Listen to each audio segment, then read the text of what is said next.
ఢిల్లీ పేలుళ్ల నేపథ్యంలో హర్యానాలోని ఫరీదాబాద్లో ఉన్నటువంటి అల్ఫలా యూనివర్సిటీ ఇప్పుడు ఉగ్రవాద కార్యకలాపాలకు అడ్డాగా నెమ్మదిగా మొత్తం వివరాలు బయటకు వస్తున్నాయి. ఈ మొత్తము ఉగ్రవాద కుట్రలో డాక్టర్ షాహీన్ సయీద్ అనేటటువంటి మహిళ కీలకమైనటువంటి పాత్ర వహించింది. ఆమె డాక్టర్, చాలా మంచి పేరున్న డాక్టరు, చాలా ప్రతిభావంతురాలైనటువంటి విద్యార్థిగా పేరున్నటువంటి వ్యక్తి.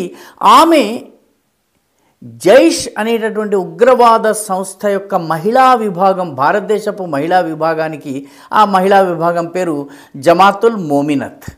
ఆ సంస్థకి ఆమె అధిపతి.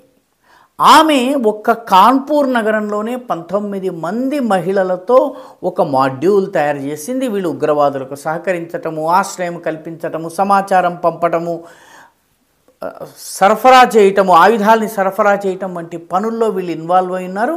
వీళ్ళందరూ కూడాను ఇప్పుడు ఈ అల్ఫలా కేసు, ఢిల్లీ పేలుళ్ల కేసులో మొత్తం సెల్ ఫోన్లను స్విచ్ ఆఫ్ చేసుకుని అండర్ గ్రౌండ్లోకి వెళ్ళిపోయారు.